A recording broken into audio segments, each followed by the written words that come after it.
धरण की, उसी की कृपा हो रही है। ये गौ माता की कृपा है। एक बार गौ माता के नाम जोरदार ताली बजाइए सभी। ये गौ माता का आशीर्वाद मिल रहा है जो हम यहाँ सभी हैं उनके लिए।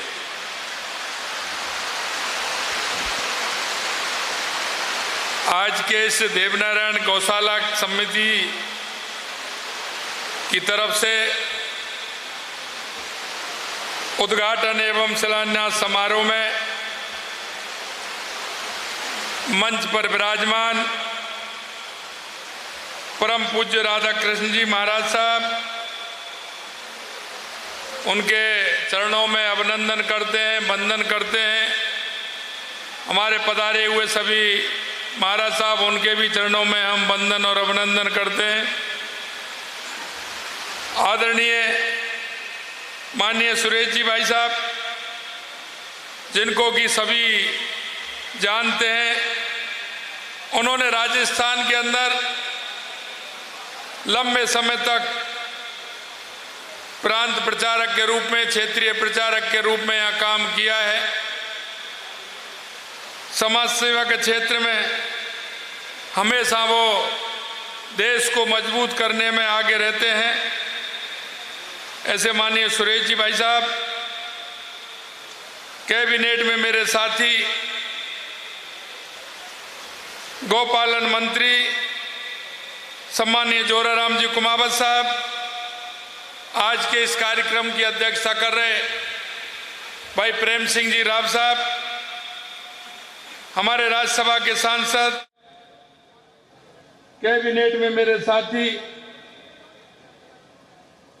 गौपालन मंत्री सम्मानीय जोराराम जी कुमावत साहब, आज के इस कार्यक्रम की अध्यक्षता कर रहे भाई प्रेम सिंह जी राव साहब, हमारे राज्यसभा के सांसद सम्मानीय राजेंद्र गहलोत जी, भीलवाड़ा से हमारे लोकसभा के सांसद सम्मानीय दामोदर जी अग्रवाल साहब, हमारे विधायक जो गाय सेवा करते हैं ऐसे अशोक जी कोठारी साहब, हमारे यहाँ के विधायक, लोकल विधायक भाई गोपीचंद जी मीणा साहब,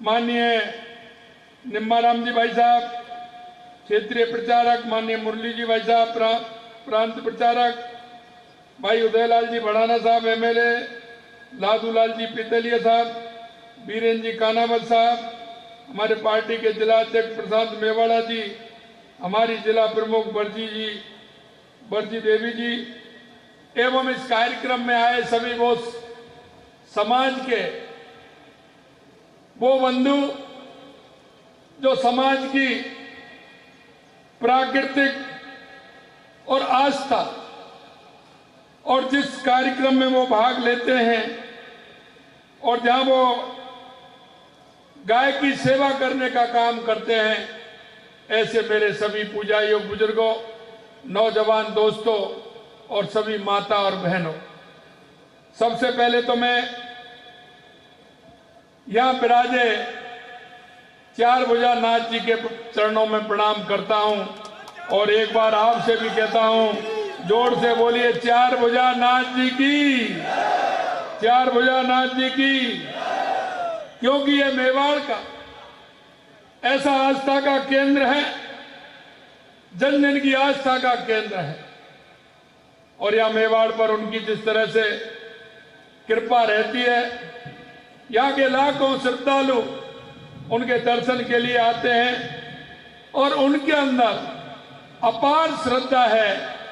ऐसे हमारे सभी श्रद्धालु जो यहाँ आते हैं, निश्चित रूप से मैं भी आज यहाँ आकर उनके दर्शन कर और गौशाला में आकर अपने आप को धन्य महसूस कर रहा हूँ कि मेरे को आयोजन समिति ने यह मौका दिया और मैं आज आपके बीच में भगवान चार भुजा नाथ जी के भी दर्शन किए और इस गौशाला के एक नेक काम में मैं आया, तो मैं भी निश्चित रूप से धन्य हुआ हूँ। मैं धनोप माता मंदिर, धानेश्वर मंदिर, घाटा रानी माता मंदिर, स्वास्थ्य धाम और राम स्नेही संप्रदाय के तीर्थ राम द्वारा में भी शीश नवाता हूं, क्योंकि ये क्षेत्र हमारा आस्था का, धार्मिक आस्था का क्षेत्र है। मैं उनको भी शीश नवाता हूं। यहाँ श्री सुरभि गौ चिकित्सालय, गौगृह, ITI भवन के उद्घाटन और किसान प्रशिक्षण सभागार के विस्तारीकरण एवं शिलान्यास समारोह में उपस्थित आप सभी का हार्दिक अभिनंदन भी करता हूं। यह गौशाला राष्ट्रीय स्वयंसेवक संघ चित्तौड़ प्रांत ने 2003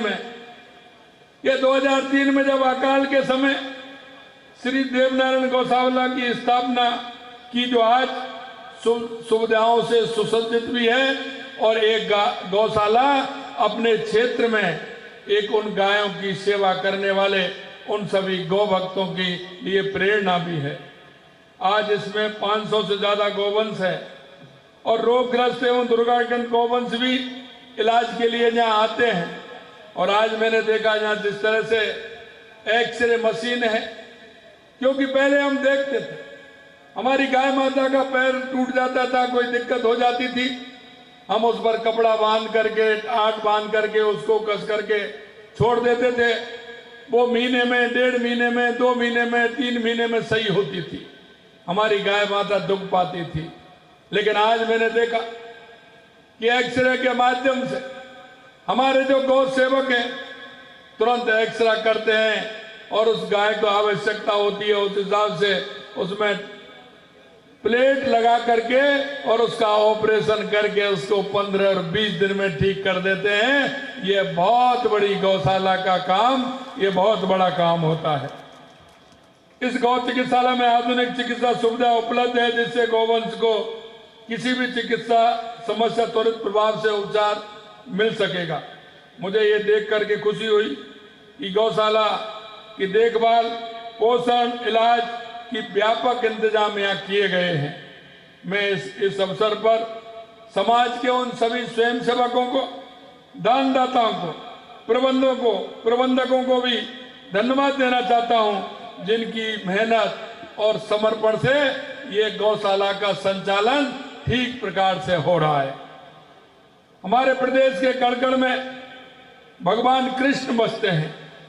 गौ माता से भगवान कृष्ण का जो लगाव है उसके बारे में आप जानते हैं। भगवान कृष्ण ने, क्योंकि वो गौचर भी थे, गाय चराने वाले थे, गायों के लिए जब देखा कि इंद्र भगवान कुपित होकर के वर्षा कर रहे हैं, तो भगवान कृष्ण ने गिरिराज पर्वत को उठा करके हम जन की भी सेवा की और गौ की रक्षा करने का काम भगवान कृष्ण ने किया। मित्रों, मैं कहना चाहता हूं, मैं जिधर जाता हूं लोग कहते हैं कि साहब बारिश अच्छी हो रही है। अरे आप गौ भक्त हो इसलिए बारिश हो रही है, यह गौ माता की कृपा है इसलिए बारिश हो रही है। गौ माता का सनातन संस्कृति में हमेशा ऊंचा स्थान रहा है। हमारी सनातन संस्कृति में छोटे छोटे अनुष्ठान से लेकर बड़े बड़े आयोजनों में हमारी गाय माता का बहुत बड़ा योगदान है। हमारी गाय माता की पूजा होती है और अगर गाय माता की जिस घर में पूजा होती है वो घर बढ़ता ही जाता है और गाय माता ऐसा आशीर्वाद देती है कि वो घर आगे ही बढ़ता है, कभी पीछे नहीं होता है। क्योंकि अगर घर में गौ माता होगी तो आदमी गाय का दूध पिएगा, घी खाएगा, दही खाएगा, तो व्यक्ति स्वस्थ रहेगा। स्वस्थ रहेगा तो उसके मन में काम करने की कल्पना भी स्वस्थ होगी, क्योंकि मन स्वस्थ होता है, शरीर स्वस्थ होता है तो मन स्वस्थ होता है, और मन स्वस्थ होता है तो उसका काम भी स्वस्थ होता है। ये हम सभी जानते हैं, क्योंकि उसके गोबर से और गौमूत्र से भी हमारा घर पवित्र होता है। और आपने देखा होगा कि उसकी गौमूत्र की कितनी उपयोगिता है। हमारे जोरा राम जी ने आपको बताया है। हमारे घरों में प्रतिदिन जो चूल्हा जलता है जिससे खाना बनता है, पहले गौ के कंडे से जो खाना बनता है और गाय का, क्योंकि हवन में भी गाय के गोबर वाले कंडे काम में आते हैं, उससे वो वातावरण बनता है, उससे जो वायुमंडल है वो वायुमंडल शुद्ध होता है और गाय का गोबर प्रदूषण को समाप्त करने का काम करता है। हम गाय को चारा खिलाते हैं, गाय को गुड़ खिलाते हैं, गाय की सेवा करते हैं, क्योंकि गाय की सेवा हमारे शास्त्रों में सिर्फ 3 माताओं को कहा है। मां तो मां है ही, लेकिन धरती मां, गौ माता और गंगा माता, ये मां के साथ में 3 माता और हैं जिनकी हम पूजा करते हैं। अगर इसका मन से महत्व आप समझोगे तो माता का जो लाड और प्यार है ये धरती माता से भी मिलता है, गौ माता से भी मिलता है और गंगा माता से भी मिलता है। इसलिए हमारे सनातन में इनको पूज्य माना गया है। हमारी संस्कृति में गौ माता की महिमा का अंदाज इसी बात से और लगाया जा सकता है। आप देखते हैं पंडित जी के पास जाते हैं, और ये अब का नहीं है, यह सनातन से चला आ रहा है कि गाय माता जब जंगल से गांव की ओर आती है, उस बेला को, क्योंकि जब वो आती है तो धूली उड़ती है और उस बेला को गोधूली कहते हैं। जब पंडित जी व किसी के फेरा नहीं निकलते हैं, समय ठीक नहीं होता है, तो क्या कहते हैं, गोधूली में फेरा पाड़ लेना, आपकी 9 ने 10 सिद्ध हो जाएंगी। अब आप देख लीजिए कितना बड़ा महत्व है, कितना बड़ा महत्व है गोधूली के अंदर। अगर कोई भी हम शुभ काम करेंगे तो वो शुभ काम अच्छा होगा। ये भी हमारी संस्कृति में आता है कि गोधूली बेला बहुत ही शुभ मानी जाती है। गाय का महत्व भारतीय जनमानस में सदियों से रचा बसा है। गाय और पूरे गोवंश को हम आस्था और श्रद्धा के रूप में देखते हैं। गोवंश की महिमा अपार है। आर्थिक समृद्धि, कृषि, आयुर्वेद, आधार और पर्यावरण के क्षेत्र में हमें सभी जगह इनका लाभ मिलता है। हमारे अनेक पर्व सीधे गोवंश के लिए, आपने देखा होगा 2-3 त्योहार तो हमारे इसी के मनते हैं। गोपाष्टमी हमारी होती है और गोवर्धन पूजा भी होती है। और गोवर्धन पूजा के दिन हम गाय को आराम से धुलाते हैं, उसकी सेवा करते हैं, नए उसके गले में नया बना करके उसकी अच्छी तरह से सजाने का काम करते हैं। कितनी बड़ी सेवा होती है और उसको हम पूजते हैं। वो हमारे जीवन का आधार होती है और हर पल हमारे जीवन का आधार होते हुए गाय माता जो हमको शकुन देती है और हर क्षेत्र में हमको, चाहे आर्थिक समृद्धि हो, कृषि हो, आयुर्वेद हो, चाहे हमारा पर्यावरण के क्षेत्र हो, सब में उनका उपयोग होता है। हमें भी गाय के प्रति अपनी जिम्मेदारी को समझना है, उसे निभाना चाहिए। हमारी जिम्मेदारी है गौ माता की देखभाल हम ठीक प्रकार से करें। और आप करके देख लीजिए, अगर आपके पास गाय है तो सुबह जाइए, गाय माता के दर्शन कीजिए, उसके पैर छूइए और उसकी जो पूंछ होती है अपने सिर पर लगाइए और देखिए आपका दिन कैसे होता है और आपके घर में समृद्धि कैसी आती है। जहां आप परेशान होंगे, घर में बीमारी होगी, अब आप कहेंगे ये, मैं बता रहा हूं गाय की सेवा का महत्व बहुत बड़ा होता है। हमारी सरकार गौवंश संरक्षण गौपालक की सहायता के लिए सभी जरूरी कदम उठा रही है। हमने 1 लाख रुपए तक का ब्याज मुक्त ऋण उपलब्ध कराने के लिए गौपालक क्रेडिट कार्ड देने का काम किया है। जिसके घर में अगर 1 या 2 गाय होंगी, 3 गाय होंगी, हम जैसे खेती का क्रेडिट कार्ड मिलता है, ऐसे हम गौ पालक क्रेडिट कार्ड देने का काम करेंगे। और 1 लाख रुपए का कार्ड मिलेगा। और इसमें एक बात ये भी है कि आप सबसे पहले हम जाते हैं कहीं भी हमारे रिश्तेदारी में जाते हैं तो हम क्या पूछते हैं, खेतीबाड़ी कैसी है साहब आपके यहाँ बताइए।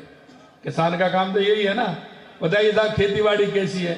पहला प्रश्न तो ये पूछते हैं, बोले बहुत अच्छी है साहब, बारिश अच्छी हुई है, अच्छी खेतीबाड़ी है।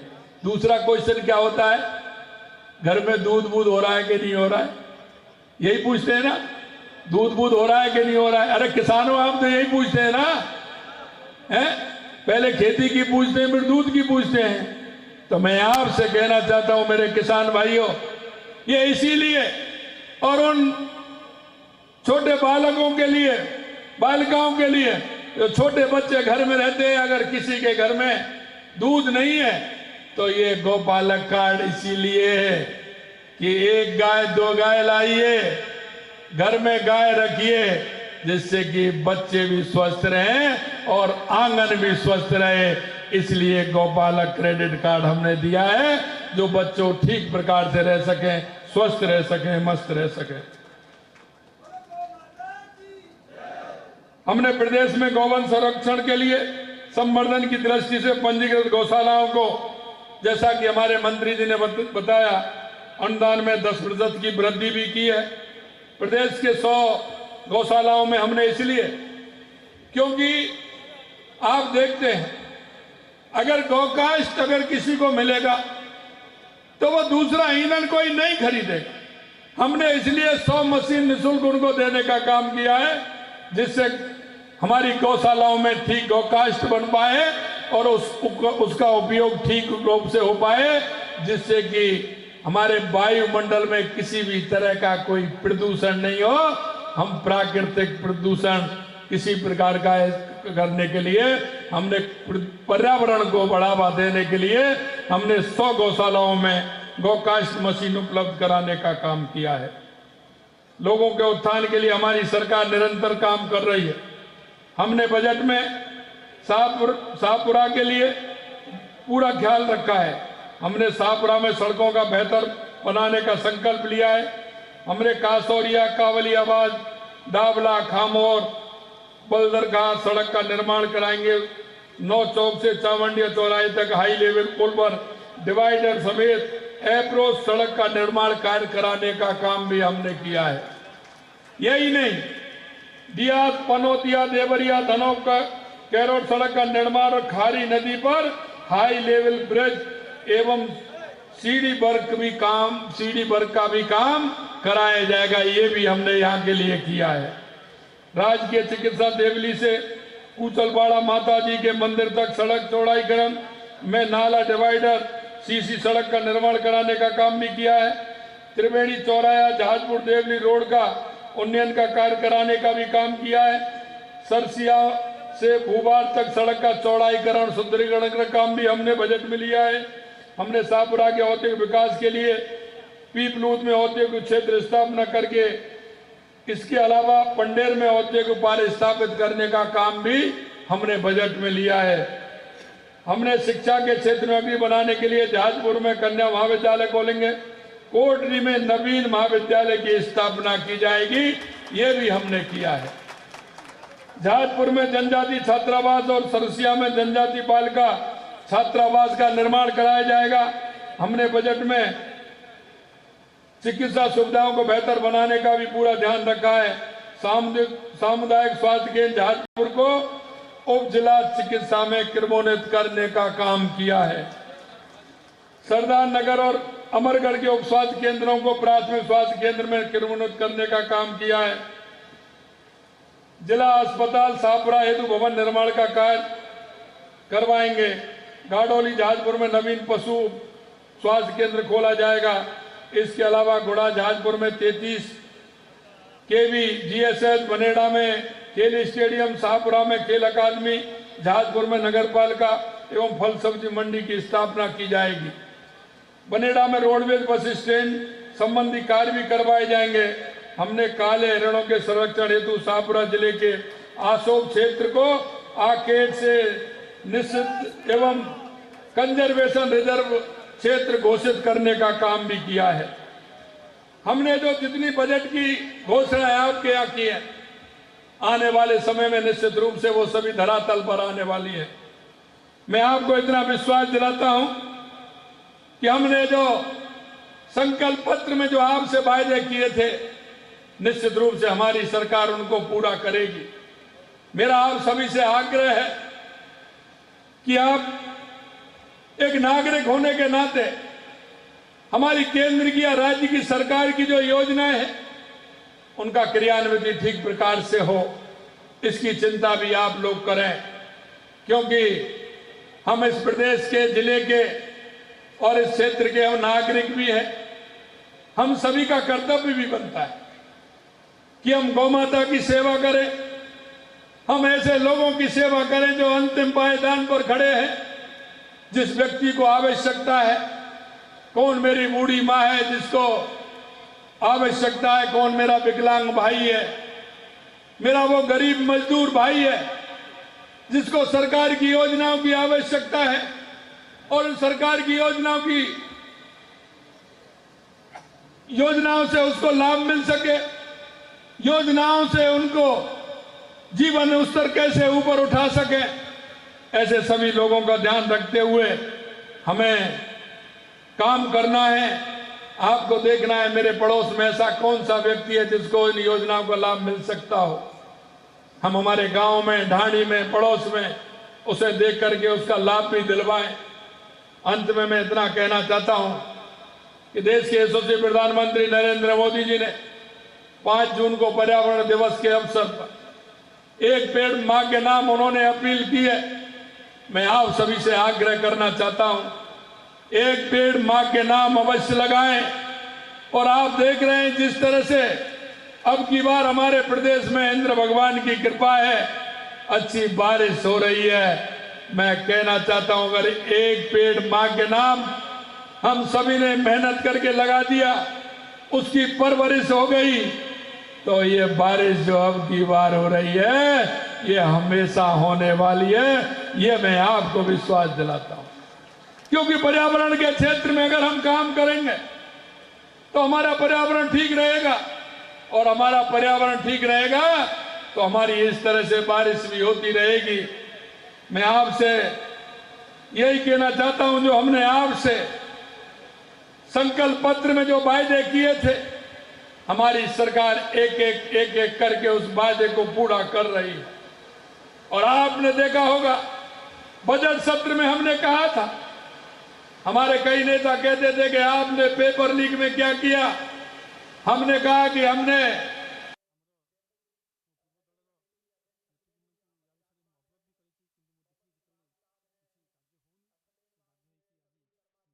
लोगों को मौका आ रहा है, धीरे धीरे अपने आप ही आ रहे हैं और ये अंदर भी जाने वाले हैं। आपने देखा होगा अभी कह रहे हैं, वो मुरली वाले को कहते हैं कई लोग, अरे ये हमारी सनातन संस्कृति है, ये मुरली वाले की तो कृपा है। और मैं कहता हूं, जो सनातन संस्कृति को नहीं मानता, मुरली वाले को नहीं मानता, वो माँ बाप की सेवा भी नहीं करेगा, उनके प्रति भी उसका भाव नहीं होगा। ये मैं विश्वास से कहना चाहता हूं। मित्रों, अंत में मैं आपसे इतना निवेदन करना चाहता हूं कि हमारी जो सरकार की योजनाएं हैं, उन योजनाओं को ठीक प्रकार से उस व्यक्ति को अगर आप सहारा बन करके, उसका सहयोगी बन करके उनको पहुंचाओगे, तो कोई भी ऐसा व्यक्ति नहीं होगा जिसे केंद्र और राज्य सरकार की योजनाओं से वंचित हो जाए और वो गरीबी से ऊपर नहीं उठे। हमारे राजस्थान को हमें एक विकसित राजस्थान बनाना है, एक मजबूत राजस्थान बनाना है, और मजबूत राजस्थान बनाते हुए देश के अग्रणी राज्यों में राजस्थान की पहचान हो, ये काम हमें करना है। भीलवाड़ा के अंदर जो हमें आवश्यकता थी, जो हमारे जनप्रतिनिधियों समाज से जो हमारी मांग थी, हमने कोशिश की है कि भीलवाड़ा के अंदर उन सारी मांगों को पूरा करने का काम हमारी सरकार करेगी। जिससे कोई भी व्यक्ति को किसी तरह की परेशानी नहीं हो। अंत में मैं इतना ही कहना चाहता हूं, क्योंकि जो हम मन में सोचते हैं, अच्छा सोचते हैं तो अच्छा विचार आता है, और गलत सोचते हैं तो गलत विचार आते हैं। हम अच्छा सोचते हैं तो ऊपर वाला भी हमारी मदद करता है। और देख लीजिए आप, मैंने कहा था आते ही, मैंने कहा आप चिंता मत करिए, कार्यक्रम प्रारंभ होने से पहले बारिश आ जाएगी, ये निश्चित मानिए। और आप देख रहे हो लगातार बारिश हो रही है। हमारे सभी बांध, ये मैं सूचना देना चाहता हूँ, 2-3 बांध रहे राजस्थान के, वो भी 2-4 दिन में भर जाएंगे। बाकी सभी बांध फुल हो गए। इंद्र भगवान की ऐसी कृपा है। आप सभी लोग इस कार्यक्रम में, इस मौसम में इतनी बड़ी संख्या में आए हैं, निश्चित रूप से मैं आपको दिल की गहराइयों से बहुत बहुत धन्यवाद ज्ञापित करता हूं। आप सभी को बहुत बहुत धन्यवाद। जय हिंद, जय भारत, जय राजस्थान, जय गौ माता।